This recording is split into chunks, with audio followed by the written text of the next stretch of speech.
चलो आ जाओ। तो पिछले क्लास में हम लोगों ने बहुत सारी बातें की थी, लेक्चर 2, यूनिट एंड डायमेंशन। आज कुछ फ्रेश, यही चैप्टर का पार्ट है, बट कुछ फ्रेश हम लोग स्टार्ट करेंगे, जो है डायमेंशन।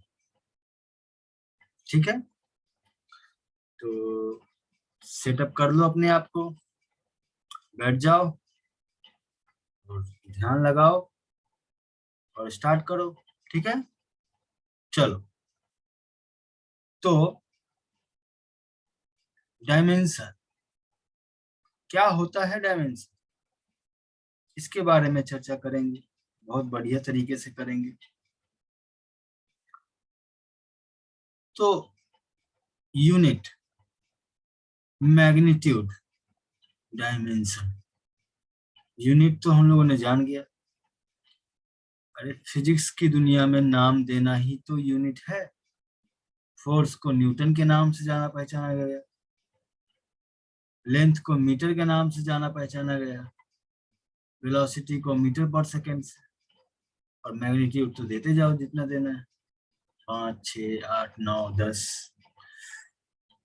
आज डायमेंशंस की बात करेंगे। तो सबसे पहले क्या लिखा है ये? Dimension of a physical quantity are the power to which the fundamental quantities must be raised to represent the given physical quantities। मतलब डेफिनिशंस तो आप लोगों को पढ़ के भी समझ में आएगा, और नहीं आएगा तो हम समझाएंगे। तो कह रहा है कि डायमेंशन ऑफ फिजिकल क्वांटिटी, किसी भी फिजिकल क्वांटिटी का डायमेंशन उसके बेस क्वांटिटीज या फंडामेंटल कि कितने पावर में है, उसे हम लोग बोलते हैं physical quantity.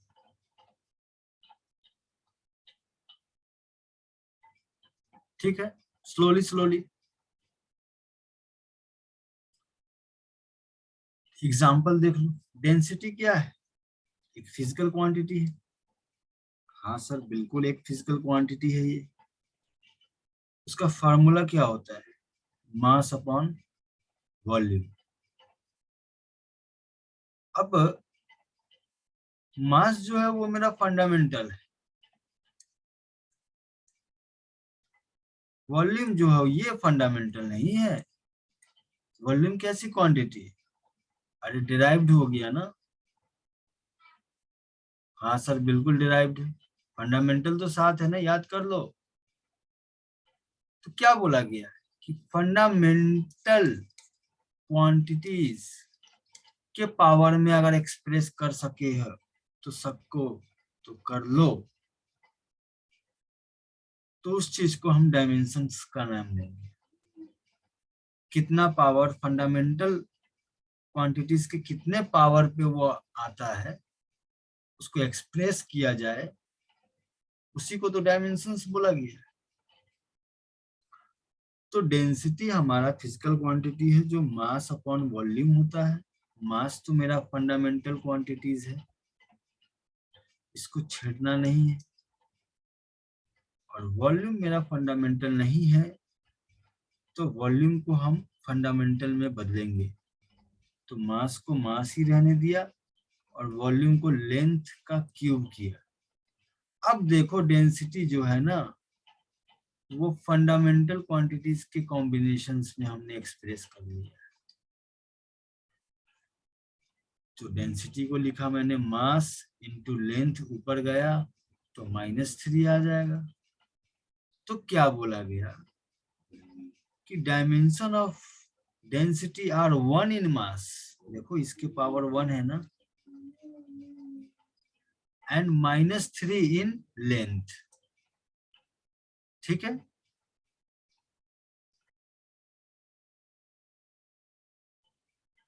The dimension of all other fundamental quantities are 0। इसका क्या मतलब हुआ? देखो 7 मेरा फंडामेंटल क्वांटिटीज है,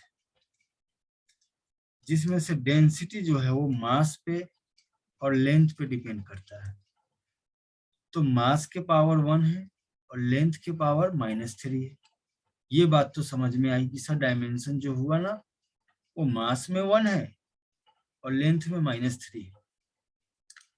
the dimension of all other fundamental quantities are 0। अब बाकी 7 में से 2 चले गए ना, मास चले गया और लेंथ चला गया, तो बचे 5। तो बचे 5 में तो 0 ही होगा ना, के पे 0 हो जाएगा, मोल पे 0 हो जाएगा, टाइम पे 0 हो जाएगा, और कितने बचे? टेम्परेचर, टेम्परेचर को के से कर दिया, केल्विन, मोल, टाइम, लुमिनस इंटेंसिटी पे 0 हो जाएगा, ठीक है, CD पे 0 हो जाएगा। तो जितने भी बचे ना सब पे 0 0 0। तो बोल सकता हूँ finally the dimension of density are 1 in mass and -3 in length and 0 in Kelvin, mole, time, candela respectively। और एक छूट रहा है कोई, कौन सा छूट रहा है? तुम लोग रिमाइंड करो। 2 और 4 6 हुए ना, ये 2 हुआ और ये 4 हुआ, और एक कौन सा छूटा? अरे कौन सा छूटा?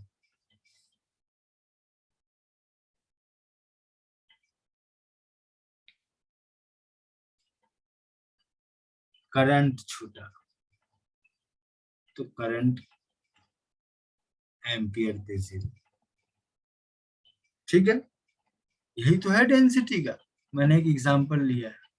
अब डेंसिटी की जगह तो बहुत सारे फिजिकल क्वांटिटीज हो सकते हैं ना। तो डायमेंशन समझ में आया, यही डायमेंशन है। आगे चलो देखते हैं।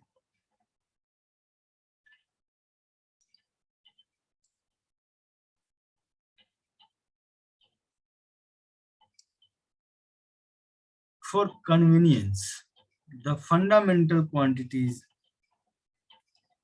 are represented by one letter symbol।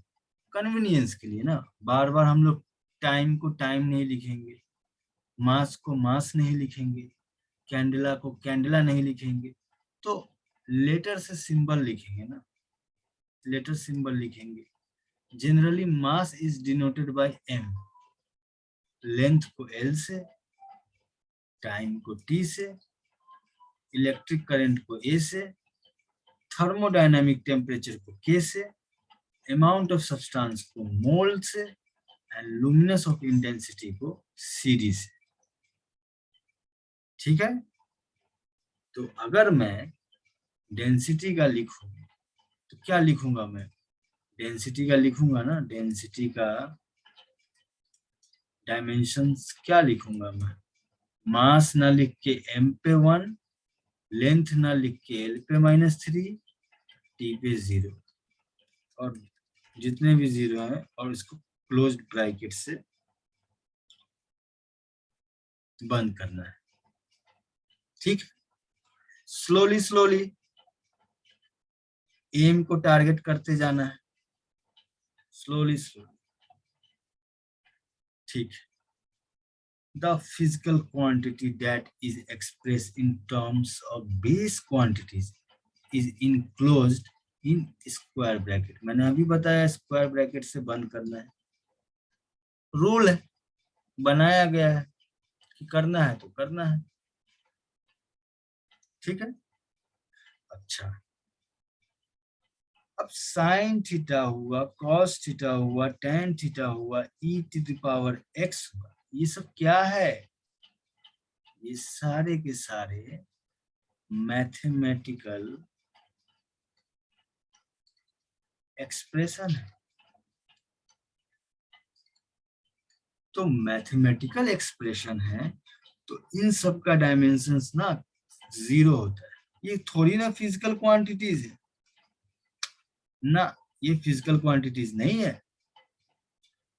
तो मैथमेटिकल एक्सप्रेशन है।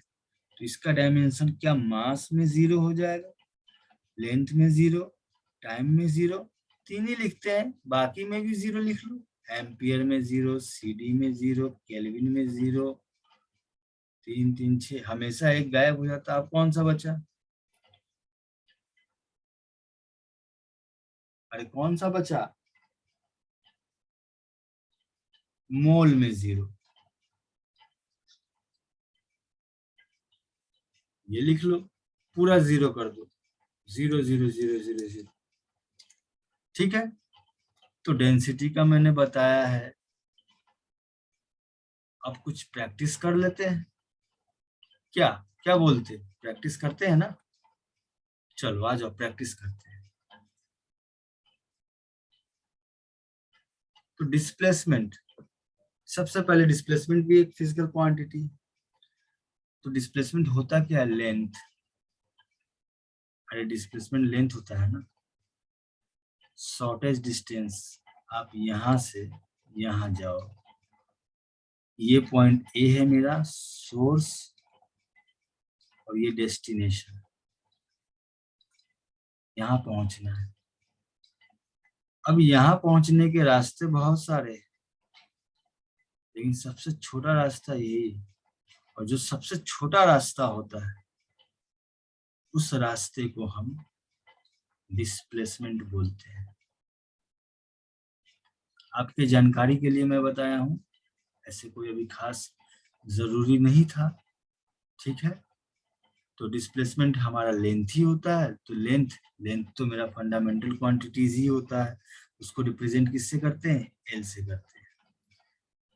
एरिया, एरिया को लेंथ इंटू लेंथ लिखेंगे, मतलब लेंथ की पावर 1, लेंथ की पावर 1, तो एल की पावर 2, तो एम में 0 तो है ही, सिर्फ बचेगा यही ना, एम में 0, एल पे 2, टी पे 0। वेलोसिटी, चलो वेलोसिटी का फॉर्मूला क्या होता है? Distance upon time. डिस्टेंस मेरा एल, टाइम मेरा टी, तो एल टी माइनस 1 हो जाएगा। तो इसको लिखने का तरीका क्या हुआ? क्लोज ब्रैकेट, उसके अंदर m की पावर 0, l की पावर 1, t की पावर -1। क्या बोलो, समझ में आ रहा है? अरे समझ में नहीं आ रहा है तो कमेंट है आपके पास, कमेंट करो और टाइम लिख दो कि सर मुझे इस टाइम के वीडियो में मुझे ये चीज समझ में नहीं आया, मैं आपको रिप्लाई पक्का दूंगा, ठीक है, विथ अ प्रॉपर एक्सप्लेनेशन। और नहीं तो मैं अपना व्हाट्सएप नंबर भी आपको दे दूंगा, जिसपे आप हमसे डाउट पूछ सकते हो, ठीक है। लेकिन मैं ज्यादा से ज्यादा कोशिश यही करूंगा कि आपको डाउट ना आए, इसलिए slowly slowly slowly slowly M की तरफ बढ़ना है। चलिए, एक्सेलरेशन, वेलोसिटी अपॉन टाइम होता है एक्सेलरेशन, अरे होता है ना, ये सब पढ़ रखे हो। तो वेलोसिटी क्या होता है? वेलोसिटी अभी निकाला, अभी निकाला ना, ये देखो LT-1, बार बार थोड़ी निकालूंगा मैं, बार बार थोड़ी निकालूंगा वेलोसिटी, याद भी तो रखना है कुछ कुछ। तो LT-1 मैंने डायरेक्ट यहाँ पे रख दिया, टाइम का t हुआ तो LT-2, m0 l की पावर 1, t की पावर -2। फोर्स उसी तरह मास इंटू एक्सेलरेशन, तो मास का तो मास m लिखा, और एक्सेलरेशन का देखो डायरेक्ट लिख दिया यहाँ पे LT-2 mLT-2 close bracket. Work का देखो, फोर्स इंटू डिस्प्लेसमेंट, सबको पता है फोर्स इंटू डिस्प्लेसमेंट होता है। फोर्स का यहां से लिख लो, मैंने इस तरीके से इस सीक्वेंस को बिठाया है कि आपको आसानी से समझ में आए। तो यहाँ पे फोर्स का डायमेंशन मैंने यहाँ पे पुट किया mLT-2 into L mL2T-2। Power का देखो, पावर होता है वर्क अपॉन टाइम, तो वर्क का अभी निकाला ना, mL2 माइनस, सॉरी ml2t-2, इसको यहाँ पे रख दिया वर्क की जगह, टाइम तो t होता है तो ml2t-3, कितने हो गए 7 मैंने करा दिए। बहुत सारे फिजिकल क्वांटिटीज जो आपको पता भी नहीं होंगे, magnetic field, magnetic force, electric field, electric force, potential, जो ये सारे नाम ले रहा हूँ, ये सब चैप्टर्स आगे आने वाले हैं। तो जैसे जैसे हम उनका फॉर्मूला जानेंगे वैसे वैसे हम लोग उनका डायमेंशंस भी जानेंगे, तो घबराना नहीं है।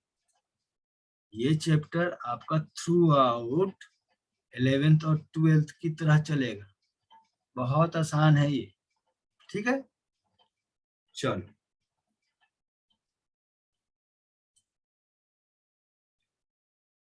चलो चलो चलो, अब आगे देखो, आगे क्या है, वो अब समझ में आ रहा होगा बढ़िया से। चलो, और कुछ मैंने क्वांटिटीज, फिजिकल क्वांटिटीज का मैंने डायमेंशन निकालना सिखाया है इसमें, वो भी देख लेते हैं। मोमेंटम, मोमेंटम क्या होता है, मास इनटू वेलोसिटी। तो मास की जगह मैंने क्या लिखा, मास की जगह m, और वेलोसिटी का हमें पहले से पता है LT-1, तो mLT-1। चलो बढ़िया है। इम्पल्स, अगर नहीं पता है इम्पल्स क्या होता है, तो अभी बस ये जान लो कि फोर्स इनटू टाइम होता है, और जिन बच्चों को इम्पल्स पता है वो तो यहाँ पहुंच ही गए होंगे। तो फोर्स, फोर्स का मैंने mLT-2, टाइम का t mLT-1। अच्छा, अब गौर करने वाली बात क्या है कि मोमेंटम और इम्पल्स ये दोनों अलग अलग क्वांटिटी है, अलग अलग फिजिकल क्वांटिटी। इन दोनों का मतलब फिजिक्स की दुनिया में अलग है, दोनों अलग महत्व रखता है। लेकिन सर डायमेंशन दोनों का सेम आया, mLT-1 mLT-1। तो मैंने यहाँ कुछ लिखा है, देखो ध्यान से, dimensional formula same does not mean physical quantity से। अगर आपका डायमेंशनल फॉर्मूला सेम आता है तो इसका मतलब ये कतई ना होता है कि मोमेंटम और इम्पल्स या जो भी क्वांटिटीज हो वो सेम, अलग भी हो सकते हैं और सेम भी हो सकते हैं, ठीक है।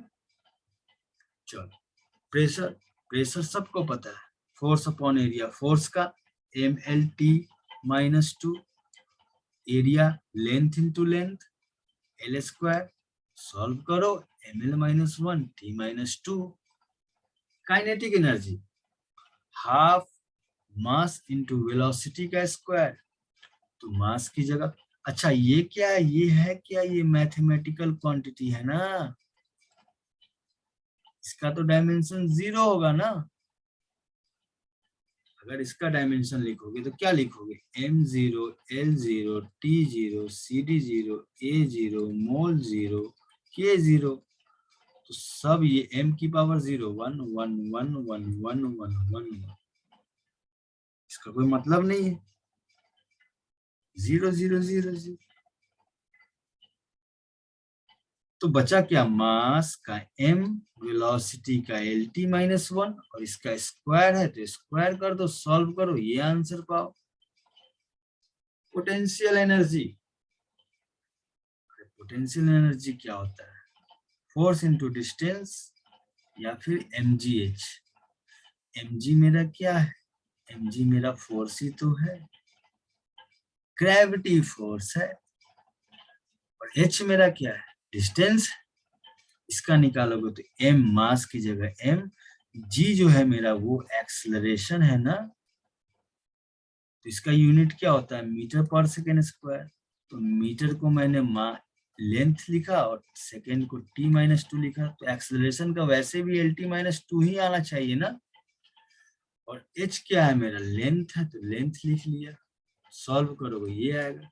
अब देखो यहाँ पे ml2 t-2 और यहाँ इसका भी ml2 t-2। और पीछे जाओगे ना, पीछे जाओगे, एक चीज मैं बताता हूँ,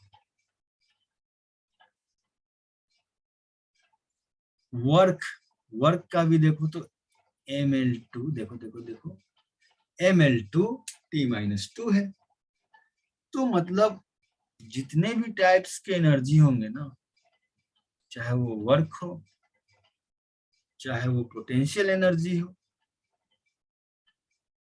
बातों को सुनो, चाहे वो वर्क हो, चाहे पोटेंशियल एनर्जी हो, चाहे वो काइनेटिक एनर्जी हो, चाहे वो क्यों ना साउंड एनर्जी हो,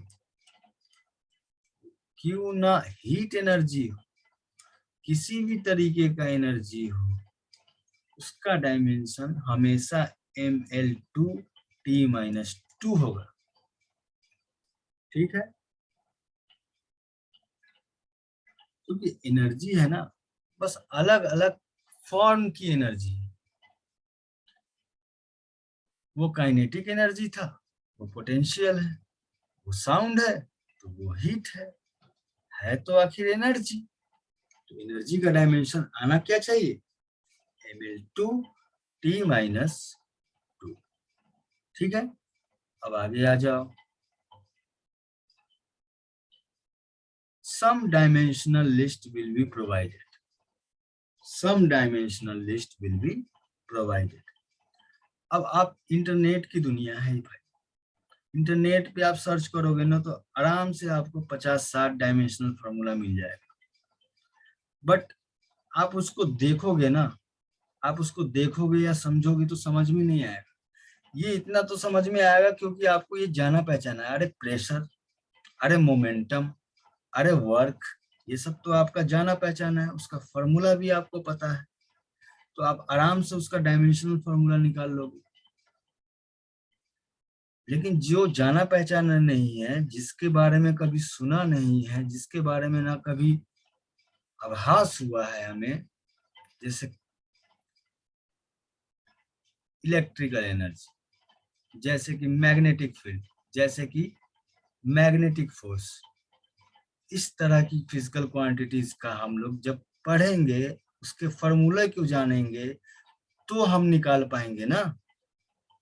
जैसे रेजिस्टेंस हो गया, जैसे कि मेरा कैपेसिटेंस हो गया, तो इन सब के बारे में अभी नहीं जानते।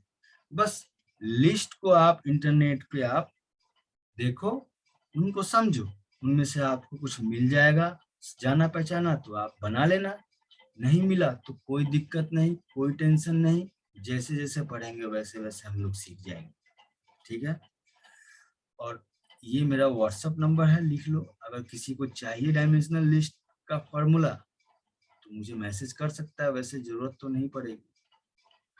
मेरा व्हाट्सएप नंबर है 9737275070। ये मेरा व्हाट्सएप नंबर। ठीक है, चलो आगे चलो, आगे चलो, आगे चलो। आज लेक्चर को खत्म ही करना है क्या? हाँ बिल्कुल खत्म करना है। अच्छा, अब डायमेंशन खत्म हो गया है। अब कितना भी कर लो ना, बहुत सारे बुक्स होते हैं जिसमें 50-60 डायमेंशन कराते रहते हैं, 2 लेक्चर 3 लेक्चर उसी में निकालते रहते हैं, कोई फायदा नहीं। समझ गए ना, बस खत्म। अब हम लोग क्या पढ़ेंगे, यूज पढ़ेंगे। अरे क्या पढ़ेंगे, यूज पढ़ेंगे।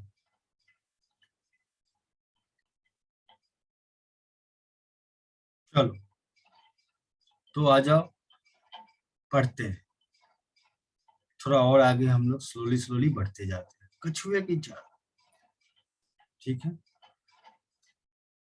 अब यूज क्या है डायमेंशन का, सब क्यों पढ़ रहे हैं हम लोग? ऐसे ही फालतू में तो पढ़ नहीं रहे होंगे, कुछ इसका यूज होगा ना, एप्लीकेशंस। तो सबसे पहला जो यूज है हमारा, वो है कन्वर्जन ऑफ यूनिट। अब इस लाइन को पढ़ते ही किसी बच्चे को समझ में आया होगा, किसी बच्चे को समझ में नहीं आया होगा, तो हम लोग इस पे डिस्कस करते हैं। पढ़ लेते हैं पहले क्या लिखा हुआ, ये आखिर में लिखा क्या है। If measure of a quantity in unit U1 is N1 and that in term of unit U2 is N2, then as the quantity measured is the same in both of the system, we have N1 U1 equal to N2 U2. ये बातें हम लोगों ने पहले भी की है। अरे की है ना, कि 1 मीटर बराबर 100 सेंटीमीटर। ये किस में यूनिट? ये एसआई में है सर। ये किस में है? ये सीजीएस में है। अच्छा, यहाँ N1 की वैल्यू 1 हुआ, U1 जो हुआ वो मेरा मीटर हुआ, यहाँ N2 की वैल्यू 100 हुआ और U2 की वैल्यू सेंटीमीटर हुआ। ठीक है। अच्छा, तो अगर आप किसी भी क्वांटिटीज को, यहाँ पे जो क्वांटिटीज है ये फिजिकल क्वांटिटी की बात हो रही है, तो अगर मैं किसी भी क्वांटिटी को एक यूनिट में, मान लो एसआई में नापता हूँ, कोई जरूरी थोड़ी एसआई में नापू। मैं बोला था एसआई, सीजीएस, एफपीएस बहुत सारे चलते हैं, बहुत सारे। कुछ अपना भी बना लो, अपना यूनिट बना लो ऐसा यूनिट। चलो देखो, 1 मीटर, और मैंने अपना नाम लिख लेना, यहाँ पे अपना डैश नेम लिख लेना। ठीक है। तो तुमने क्या बोला ना, सर मैं चाहता हूं कि पूरी दुनिया ना 1 मीटर को 500 माय नेम से जाने। अब जो तुम्हारा नाम है वो समझ लो, जैसे कि तुम्हारा नाम हो गया रोहित, तो 500 रोहित को मतलब 1 मीटर। तो कौन सा यूनिट हुआ? रोहित यूनिट हुआ। अपना यूनिट का नाम दे दो, रोहित यूनिट। अरे दे दो। तो यूनिट से घबराना नहीं है, यूनिट अपना भी बना सकते हो, और जो है वो तो है ही। ठीक है। अच्छा, बात क्या कर रहा था मैं, चलो आ जाओ। तो अगर मैं किसी भी क्वांटिटीज को एक यूनिट में नापता हूं जिसका यूनिट का नाम U1 है और उसमें उसका मैग्नीट्यूड N1 है, तो क्या N1 U1 होगा? और that in term of unit, अब दूसरा यूनिट U2 है जिसमें उसका मैग्नीट्यूड N2 है, तो क्या N2 U2 होगा? अच्छा, देन एज द क्वांटिटी, तो वो quantity measured is the same in both system we have, क्या बराबर होंगे? अगर बराबर होंगे ना, अगर उस क्वांटिटी को, अगर मैं एसआई में बोलता हूं तो 1 मीटर, अगर मैं माय नेम में बोलता हूं, माय नेम करके एक मेरा यूनिट सिस्टम है, उसमें मेरा आता है 5000 माय नेम। अपना नाम डाल लो। तो क्या 1 मीटर का रड जो है हमेशा चेंज होगा क्या? ये बताया है ना, 1 मीटर का रड जितना होगा उतना ही होगा ना। तो 1 मीटर क्या बराबर होगा 5000 माय नेम में? तो वही तो लिखा है, N1 U1 N2 एंड तुम्हारा अपना यूनिट U2। तो ये N1 U1 equal to N2 U2, ये याद रखना है। ठीक है। बाकी बातें तो कहानी थी, लेकिन मेन जो हमारा जो समझने वाली चीजें हैं, जिससे समझ कर हम सवालों को सॉल्व कर सकते हैं, वो है हमारा N1 U1 equal to N2 U2। ठीक है। चलो, suppose a given quantity Q has dimension A, B, C in mass M, L, T respectively। अब कोई क्वांटिटी है Q, कोई एक ऐसा, ये quantity mass, length, force, velocity, momentum, energy, work done, power, कुछ भी हो सकता है। तो कोई भी Q क्वांटिटी है जिसका डायमेंशन मास में A है, लेंथ में B है, और टाइम में c है। Then the dimensional equation for this quantity is ये हो गया।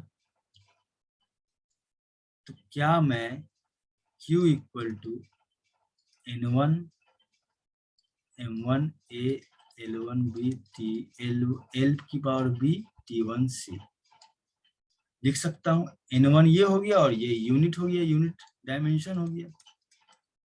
अच्छा, उसी तरीके से सिमिलरली फॉर सेकेंड सिस्टम, अब दूसरा system fundamental unit m2 l2 t2, वही सेम क्वांटिटीज का दूसरे यूनिट में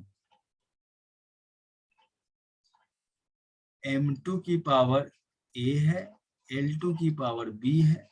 ये क्या हो रहा है, एक मिनट रुको, हैंग हो रहा है, रुक जाओ। हाँ, सेम क्वांटिटी q का अगर डायमेंशन किसी दूसरे यूनिट में लिखेंगे तो m2 की पावर a, l2 की पावर b, t2 की पावर c। बोलो यहां तक समझ में आया? तो n1 u1 से क्या, n1 जो हमारा n1 है और ये मेरा u1 है, ये n2 है और ये मेरा u2 है। वही तो लिखा है, बस डायमेंशनल फॉर्मूला में लिख दिया मैंने और बराबर कर दिया। तो ये याद रखो बस, n1 u1 equal to n2 u2। ठीक है, सवाल अब करेंगे ना, समझ में आ जाएगा। बस ये याद रखो और कैसे देखो सवाल सॉल्व होता है, क्योंकि theory is not enough to understand physics, we have to solve some good question. Okay, चलो पहला एग्जांपल आप लोग के सामने है। तो पहला एग्जांपल क्या है, यूजिंग डायमेंशन। अब देखो, यूजिंग डायमेंशन, डायमेंशन का यूज करके find the value of g in MKS system. The value in CGS system is 980। अच्छा, क्या बोल रहा है ये, g की वैल्यू आपको MKS में, MKS को और एक नाम बोला है मैंने, SI यूनिट। SI यूनिट में आपको निकालना है g की वैल्यू क्या हो। CGS में अगर आपको दे रखा है 980, तो समझ में आया?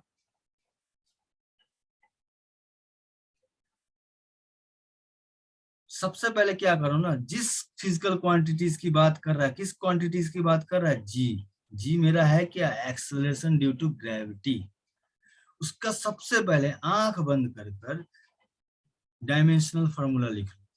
क्या होता है डायमेंशन ऑफ जी, ये एक्सेलरेशन हुआ ना, एक्सेलरेशन का तो LT-2 होता है ना। हाँ सर बिल्कुल, LT-2 होता है। अब डायमेंशन लिख लिए ना, अब ये 980 मान लो, ये MKS और इधर मेरा यूनिट MKS है और इधर मेरा CGS है।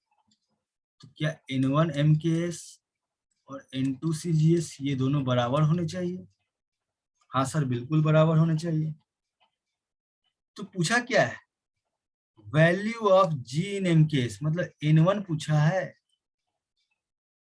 N2 दे रखा है। CGS में N2 की वैल्यू कितनी दे रखी है, 980 दे रखी है ना, 980 दे रखी है।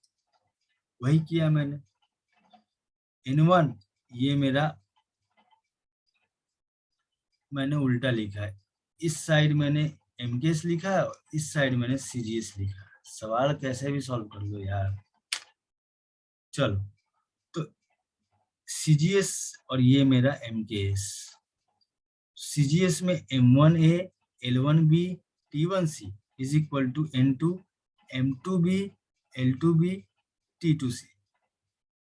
अब डायमेंशन है क्या, N1 की वैल्यू 980 दे रखी है, CGS में the value in CGS system is 980, 980 लिखो N1 की जगह। अब डायमेंशन क्या है इसका, LT-2, ध्यान से देखना, LT-2 ये डायमेंशन है ग्रेविटी का, एक्सेलरेशन ड्यू टू ग्रेविटी का।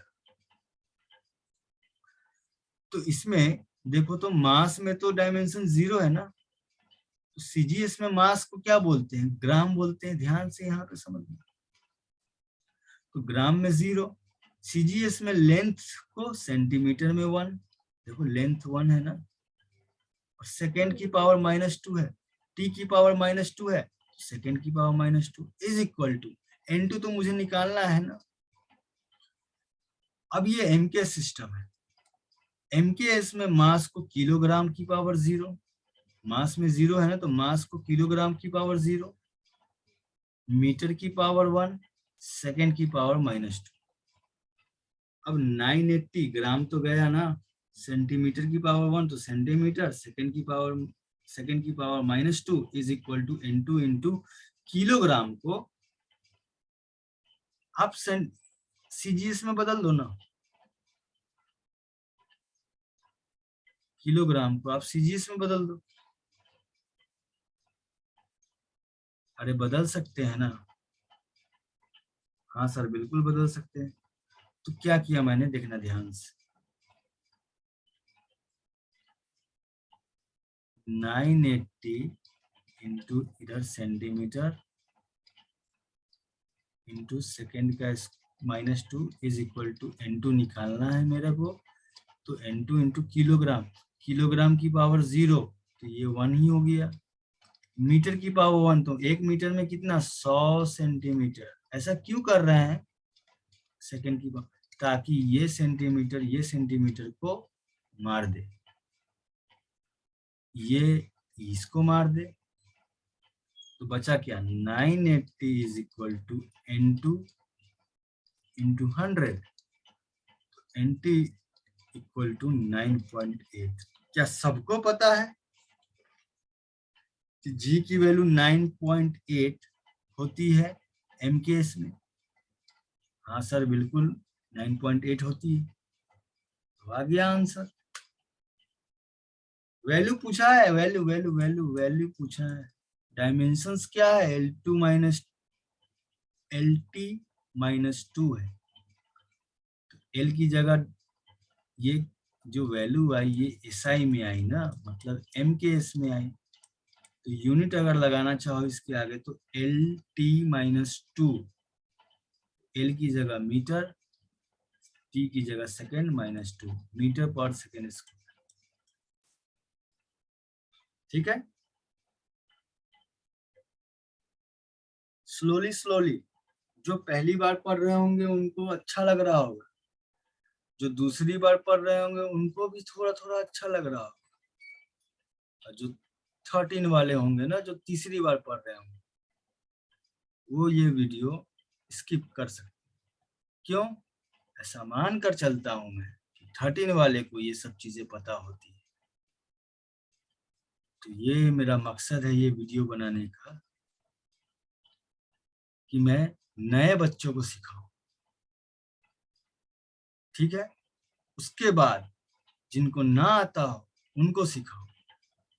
ठीक है, चलो। तो ये हो गया सर पहला एग्जांपल मैंने करके दिखाया है।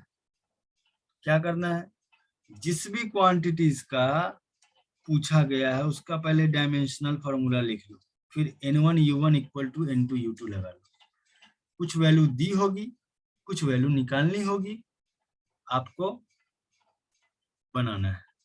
यही सवाल को ऐसे भी बना सकता हूँ, समझना। Clear all.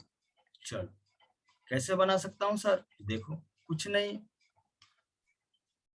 सर, आपने n1 980 ले लिया, ग्राम की पावर 0 1, सेंटीमीटर सेकेंड की power -2 is equal to n2 निकालना है, किलोग्राम की पावर 1, मीटर इंटू सेकेंड की पावर -2। अब इसको सेंटीमीटर में ना बदल कर अगर आपको इसको मीटर में बदलना हो तो क्या लिखोगे, 980 इंटू 1/100 मीटर इंटू सेकेंड की power -2 is equal to n2 into 1 into metre into second की पावर -2। तो अब मीटर ये गया तो n2 की वैल्यू तब भी वही आएगी 9.8। तो आपको जो अच्छा लगे जिसमें आपको सहूलियत हो वो आप करें और आंसर पाएं स्लोली स्लोली। चलो आगे देखो, आगे सवाल आप ही को करना है। चलो ईमानदारी से जो ब्लैक कलर में जो क्वेश्चन लिखा है ना उसको सिर्फ देखो, नीचे मत देखो। सवाल सॉल्व करने का कोशिश करो, वीडियो पॉज करो, सवाल सॉल्व करने की कोशिश करो जितना मैंने बताया है। चलो आओ सॉल्व करते हैं। The value of gravitation constant, अब ये क्या है सर, ये सबको पता है ना। अरे F equal to G m1 m2 by R square, ठीक है। तो इसका डायमेंशन g का वैल्यू क्या होता है 6.67 इंटू 10⁻⁻11 न्यूटन मीटर स्क्वायर पर KG square in SI unit. तो आपको सीजीएस में बताना है क्या होता है। ये सेम बात वही है कि 1 मीटर अगर एसआई में है तो सीजीएस में 100 सेंटीमीटर, तो जी की अब कन्वर्ट करना है मुझे। तो ये मेरा फिजिकल क्वांटिटी है और इस फिजिकल क्वांटिटीज का हमें डायमेंशन सबसे पहले लिखना है। अब जिस बच्चे को ये पता हो कि ये किस फॉर्मूले से जी आएगा वो बच्चा आराम से निकाल लेगा डायमेंशन। जी का फॉर्मूला क्या आएगा, जी का फॉर्मूला क्या F R square upon m1 m2 आएगा। तो जी का डायमेंशन क्लोज ब्रैकेट करोगे, ये लिखने का तरीका है, एफ का फोर्स है तो mlt-2 होगा, आर स्क्वायर दूरी है, दूरी का स्क्वायर, दूरी लेंथ, लेंथ का स्क्वायर अपन मास m1 m और m2 भी m है। अब इसको सॉल्व करोगे तो क्या ये नहीं आएगा, सॉल्व करो, m-1 l की पावर 3 t की पावर -2। अब डायमेंशन तो निकाल लिया ना, यूनिट से भी निकाल सकते हो डायमेंशन। देखो न्यूटन, न्यूटन का ये, मीटर का ये, केजी का ये, जैसे भी फॉर्मूला है तो फॉर्मूले से निकालो। यूनिट उसका पता है, यहाँ पे दिया हुआ है यूनिट तो उससे निकाल लो, ठीक है। चलो अब क्या लगाना है मुझे सेकेंड स्टेप में, n1 u1 n2 u2। अब दिया क्या है, अगर मैं इधर वाले को SI मानूं और इधर वाले को CGS मानूं तो SI में वैल्यू दी हुई है ना सर, ये पता कैसे चलेगा कि 6.67 into 10⁻11 newton metre square upon kg square. कोई भी यूनिट मान लो ना, SI, चलो SI नहीं पता तो ये यूनिट 1 हुआ, ये यूनिट 2 हुआ, तो यूनिट 1 में क्या 6.67 इंटू 10⁻11 दिया है, n1 की वैल्यू तो वही होगी ना। अच्छा उस यूनिट में m की पावर -1, डायमेंशंस को देखो, डायमेंशन निकाला क्यों है, इसलिए निकाला है कि ताकि ये लाइन लिख सको, m की पावर 1, तो SI यूनिट में मास का केजी की पावर 1, SI यूनिट में मीटर की पावर 3, सेकेंड की power -2 is equal to n2। अब n2 निकालना है मुझे ना, CGS में जो निकालना है उसी का ये यूनिट होगा ना। CGS में मास का ग्राम की पावर -1, सेंटीमीटर की पावर 3, सेकेंड की पावर -2, ठीक है। चलो इतना समझ में आया, ये तो वैसा का वैसा होगा। अब मैंने क्या बोला, केजी को ग्राम में बदलो, मीटर को सेंटीमीटर में बदलो, तो दोनों तरफ कॉमन होगा तो कट जाएगा, या फिर ग्राम को आप किलोग्राम में बदलो, सेंटीमीटर को मीटर में बदलो, समझ रहे हो ना, और दोनों तरफ कट जाएगा, वैल्यू तो सेम आनी है। केजी को मैंने ग्राम में बदला, मैं तो कोई एक ही मेथड लूंगा ना, ये आया। मीटर क्या होता है, सेंटीमीटर में 10⁻2 की पावर 3, तो 10⁻6 सेंटीमीटर, सेकेंड की पावर -2, ये वैसा का वैसा, वैसा का वैसा, वैसा का वैसा, तो ये गया सेंटीमीटर से सेंटीमीटर गया, क्यूब गया, सेकेंड वाला सेकेंड टर्म खा गया, और ये ग्राम का नीचे जो है ये ग्राम खा जाएगा, तो बचेगा, सॉल्व करोगे अब तो बाकी मैथ, क्या बचेगा, 6.67 इंटू 10⁻11 अपॉन 1000, बचा उधर सिर्फ n2। n2 की वैल्यू क्या आ जाएगी,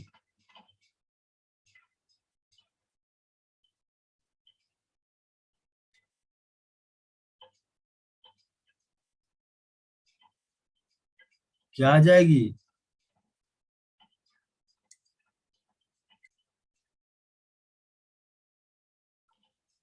चलो तो आएगी क्या, n2 कुछ गड़बड़ हुआ है लग रहा है। अच्छा 10⁻6 जो है ना, वो यहाँ पे 10⁻6 भी तो लिखना है। इंटू की वैल्यू क्या आ जाएगी, 6.67 इंटू 10⁻11 की इंटू 10⁻3, तो 6.67 इंटू 10⁻8। ये सीजीएस में हुआ। कन्वर्ट कर लिए ना, अरे कन्वर्ट कर लिए ना। चलो अगला सवाल देखो।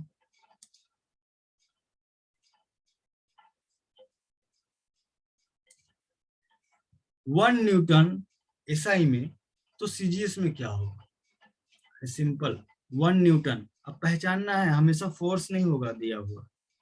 1 न्यूटन किसका, ये किसका यूनिट है, ये फोर्स का है ना। तो डायमेंशन फॉर्मूला क्या होगा, ml(t-2)। सबसे पहले हम वही तो करते हैं, डायमेंशनल फार्मूला को लिखते हैं, फिर n1u1 लगाते हैं, n2u2 लगाते हैं। 1 न्यूटन, 1 की वैल्यू, n1 की वैल्यू दी हुई है। एसआई में मास की जगह केजी, लेंथ की जगह मीटर, टाइम की जगह सेकेंड की पावर -2। n2 सीजीएस में निकालना है। सीजीएस में m2 की जगह ग्राम, l2 की जगह सेंटीमीटर और t2 की जगह सेकेंड। सॉल्व कर लो आंसर, ये याद रखना है।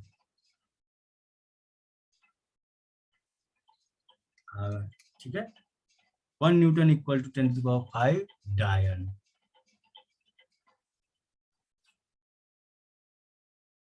चलो, जैसे आपको ये याद होता है ना, 1 मीटर इक्वल टू 100 सेंटीमीटर, ये एसआई, ये सीजीएस, उसी तरीके से आपको याद रखना है 1 न्यूटन इक्वल टू 10⁵ डायन। और ये डायन है क्या सर, डायन क्यों लिखा आपने, डायन लिखा क्यों सर। अच्छा, तो 1 न्यूटन इक्वल टू 10⁵। अब यहाँ पे क्या आएगा, यूनिट आएगा ना इसका, सीजीएस में यूनिट आएगा ना। सीजीएस में यूनिट लिखने के लिए क्या लिखोगे, ये लिखोगे ना यूनिट, ग्राम सेंटीमीटर पर सेकेंड स्क्वायर। इस पूरे मसाला को मैंने डायन नाम दे दिया। अब दे दिया तो दे दिया ना, कुछ कुछ दे देते हैं लोग, डायन दे दिया, ग्राम सेंटीमीटर पर सेकेंड स्क्वायर को डायन बोला। और यहीं पे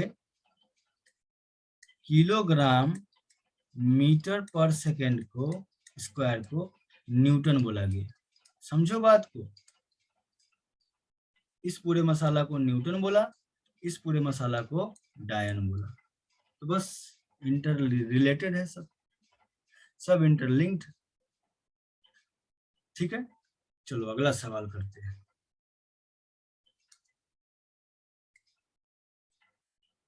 उसी तरीके से 1 जूल को आपको सीजीएस में बदलना है। अरे 1 जूल को क्या बदलना है सीजीएस में, आंख बंद करो, डायमेंशन में फॉर्मूला लगाओ, लिखो n1u1 इक्वल टू n2u2 लगाओ, जो दिया है, जिसकी वैल्यू n1 की वैल्यू दी है, n2 की वैल्यू जिसको मानना है, जिसमें बदलना है, सब लिखो, अपना बनाओ, देखो क्या आता है आंसर और मैच करो। क्या आंसर आपका यहाँ तक पहुंच पाते हो तो बढ़िया है, नहीं पहुंच पाते हो तो वीडियो को रिवाइज करो, फिर से देखो, पॉज करो, फिर से देखो। चलो वीडियो पॉज करो, बनाओ, चलो आ जाओ। डायमेंशनल फॉर्मूला क्या है, अरे 1 जूल। ये जूल किसका यूनिट है भाई, सर ये एनर्जी का यूनिट है। हाँ सर, एनर्जी का डायमेंशनल फॉर्मूला क्या होता है, ml(t-2)। अच्छा ये लिख लिया। अब n1u1 n2u2, n1 की वैल्यू दी हुई है 1, और ये सीजीएस में है ना, सॉरी एसआई में है ना, जूल को एसआई में बदल, जूल जो है ना एसआई में है, और सीजीएस में मुझे कन्वर्ट करना है, तो एम की जगह केजी, एल की जगह मीटर, टी की जगह सेकेंड, और बाकी जो पावर है डाल दो। n2 निकालना है मुझे, m2 की जगह ग्राम, l2 की जगह सेंटीमीटर, t की जगह सेकेंड, बाकी सॉल्व करो आंसर पाओ। तो 1 जूल इक्वल टू अर्ग आया। अब देखो देखो देखो देखो देखो देखो 1 जूल को क्या मैं 1 इंटू केजी मीटर पर सेकेंड स्क्वायर लिखूंगा। इस पूरे मसाला को जूल बोला गया। अरे केजी मीटर सेकेंड ये एसआई यूनिट है ना, तो एसआई में इस पूरे मसाला का नाम ना जूल दे दिया गया। कोई साइंटिस्ट था जो बोला कि भाई देखो केजी मीटर स्क्वायर पर सेकेंड स्क्वायर जो है ना, इसको मेरा नाम दे दो। तो बोला लोगों ने ठीक है भाई चलो यार जूल दे देते हैं, तुम्हारा नाम जूल है तो जूल रख लो। उसी तरीके से 10⁻⁷ अर्ग, अर्ग किसे बोला गया? सीजीएस में ग्राम, देखो ग्राम सेंटीमीटर स्क्वायर पर सेकेंड स्क्वायर, इस पूरे मसाला को ना अर्ग बोला गया। अब किसी ने बोला कि भैया एसआई में तो जूल भैया ने अपना नाम तो दाखिल खारिज करा लिया है, तो सीजीएस में भाई ये ग्राम सेंटीमीटर स्क्वायर पर सेकेंड स्क्वायर को ना आप अर्ग नाम दे दो, तो अर्ग बोला गया। कुछ स्पेशल केस है, बस एक दो यही है, वही मैंने लिखा 1 न्यूटन मीटर। अच्छा यहाँ पे ये स्टार मार्क है, यहाँ तक तो कंप्लीट है। अब देखो सब इंटरलिंक्ड है।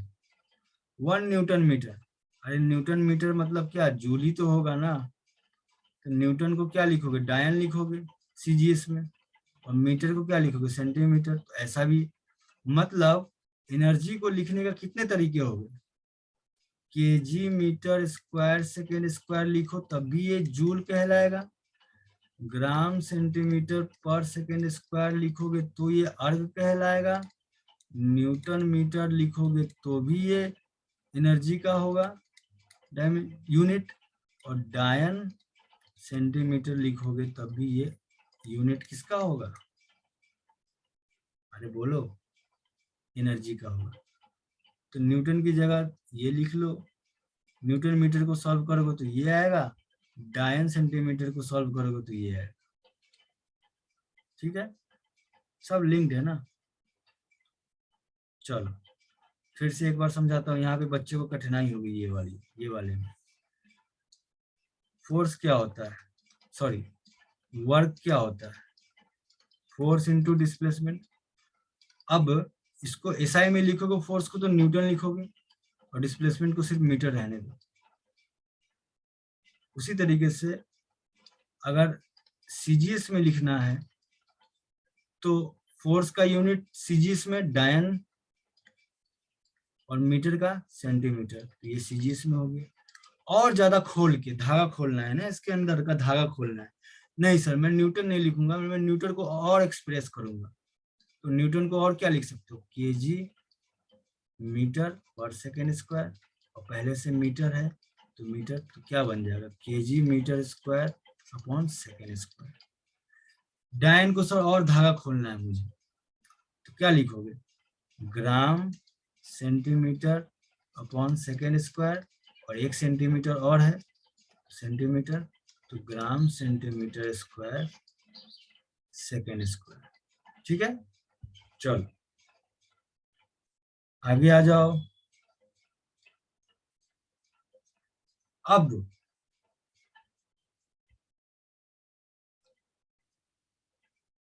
अभी कितना बाकी है देखना है मुझे। चलो पहला यूज आज के लिए इतना ही काफी है।